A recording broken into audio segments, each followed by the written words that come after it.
تو یہ حدیث سن لو. انہوں نے پوچھا کہ صف لنا رسول اللہ صلی اللہ علیہ وآلہ وسلم, حضور کا حلیہ بیان کیجیے. تو انہوں نے 3 لفظوں میں حلیہ بیان کیا.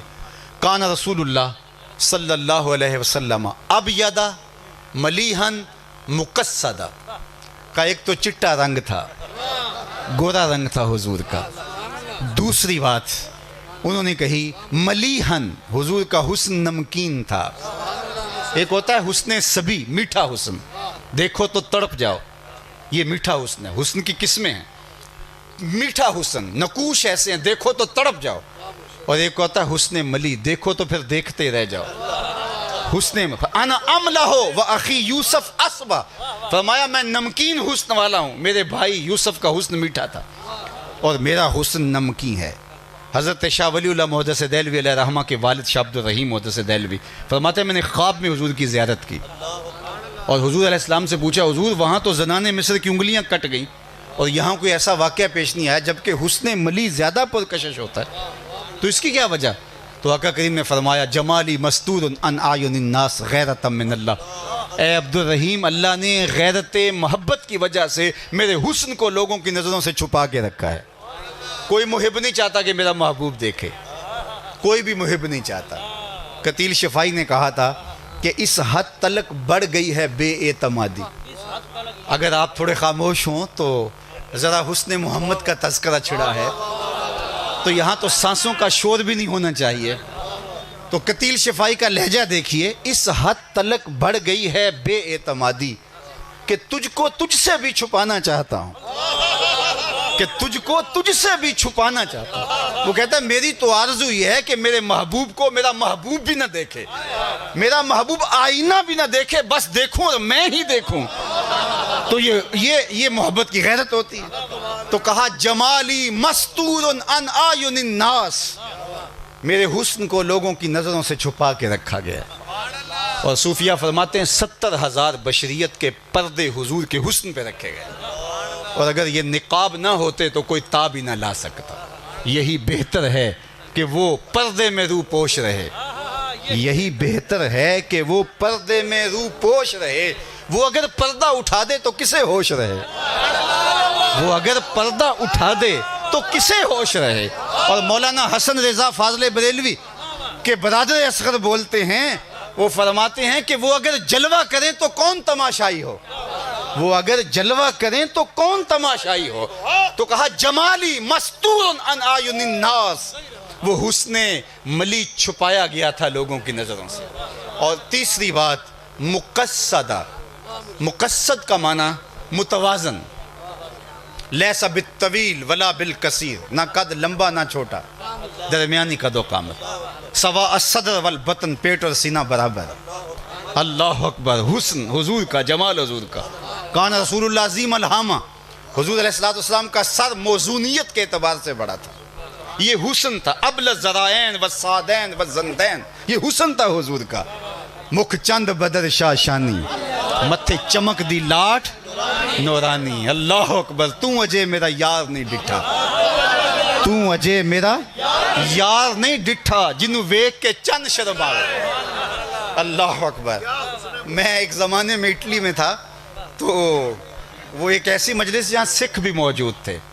تو جب میں نے یہ اشعار پڑھے تو وہ اٹھ کے جھومنے لگے. تو میں نے بعد میں دوستوں سے پوچھا کہ یہ کیوں جھوم رہے تھے, تو وہ کہنے لگے کہ یہ اس پنجابی کے حسن کی وجہ سے جھوم رہے تھے. اللہ اکبر. تو آپ تو پنجابی بھی ہیں, تو پنجابی کا لطف بھی لے سکتے ہیں اور حسن رسول کی چاشنی بھی چکھ سکتے ہیں. اللہ اکبر. تو اجے میرا یار نہیں ڈٹھا, جنوں ویکھ کے چن شرماوے. راتی دن چڑھ جاوے, جیو رخ تو نقاب اٹھاوے.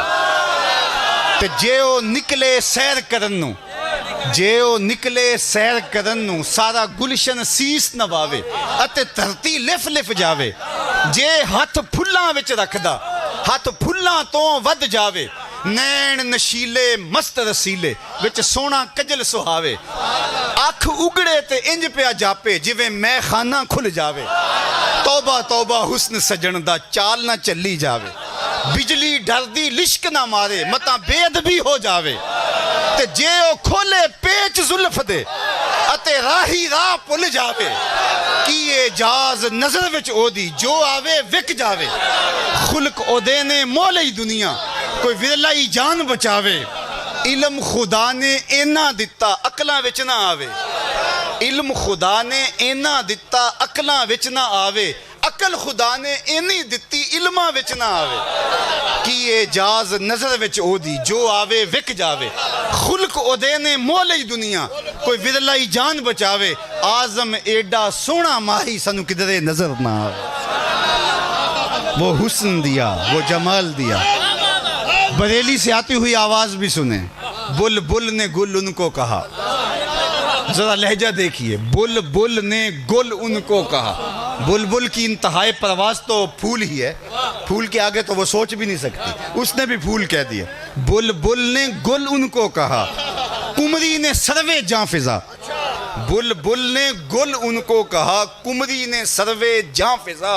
حیرت نے جھنجھلا کر کہا یہ بھی نہیں وہ بھی نہیں خورشید تھا کس زور پر خورشید تھا کس زور پر کیا بھڑ کے چمکا تھا کمر بے پردہ جب وہ رخ ہوا یہ بھی نہیں وہ بھی نہیں وہ حسن دیا کل قمر لیلۃ البدر لم ارا قبلہ ولا بعدہ مثلہ کیا پوچھتے ہو 14ویں رات کے چمکتے ہوئے چاند کی طرح تھے حضور یہ حضرت ابو ہریرہ بولے حضرت حسان بن ثابت کہتے ہیں وہ کہتے ہیں لم ارا قبلہ ولا بعدہ مثلہ میں نے حضور جیسا نہ پہلے دیکھا نہ بعد میں دیکھا تو حضرت حسان بولے دیکھتے کیسے کسی ماں نے جنم دیا ہوتا تو دیکھتے خدا نے وہ سچائی پن چھڑیا جدے وچ محمد نو ٹالیا سی حسینہ جمیلہ دا منہ موڑ دیتا محمد بنا کے قلم توڑ دے جب یہ خاکے تراشے گئے تھے تو میں نے پورے ملک میں کہا تھا میں نے کہا خاکے تو خاکیوں کے ہوتے ہیں جو پیکر نور اس کے خاکے کون تراشے گا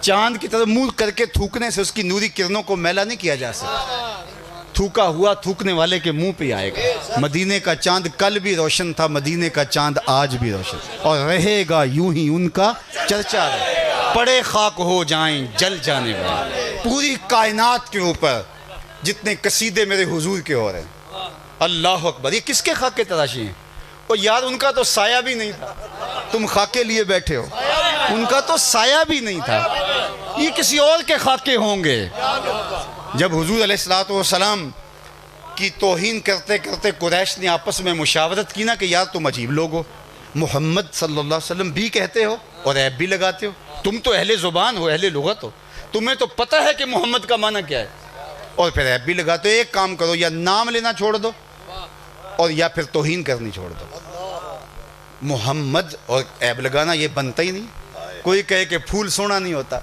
کوئی کہے شہد میٹھا نہیں ہوتا کوئی کہے کہ چاند سونا نہیں ہوتا یہ کیسی بات ہے محمد کا معنی الذی یحمد حمدن بعد حمدن مرتن بعد مرتن کرتن بعد کرتن محمد وہ ہوتا ہے جس کی بار بار تعریف کی جائے تعریف کرنے والا تھک جائے تعریف محمد کی تعریف ختم نہ ہو تو کہا یار عجیب بات انہوں نے اپنے طور پہ نام رکھ لیا مزمم صحیح بخاری اٹھائیے اور انہوں نے مزمم کہہ کے خب سے باطنی کا اظہار کرنا شروع کر دیا تو کسی نے سنا تو حضور سے آ کے کہا کہ حضور وہ مزمم کہہ کے سب و شتم کر رہے ہیں تو آقا کریم نے فرمایا تم نے دیکھا نہیں اللہ قریش کے منہ کو کیسے پھیر دیا یشتمون مزممن و یلعنون مزممن و انا محمد صلی اللہ علیہ وسلم فرمایا وہ کسی مزمم کو گالیاں دے رہے ہیں میرے رب نے مجھے محمد بنایا یار یہ کسی خاکی کے خاکے بنا رہے ہوں گے میرے محمد کے تو خاکے بن ہی نہیں سکتے ہیں اللہ اکبر جن کا سایہ بھی نہیں ہے ان کے خاکے کیسے ہو سکتے ہیں مثل او در عالم امکا متصور نیز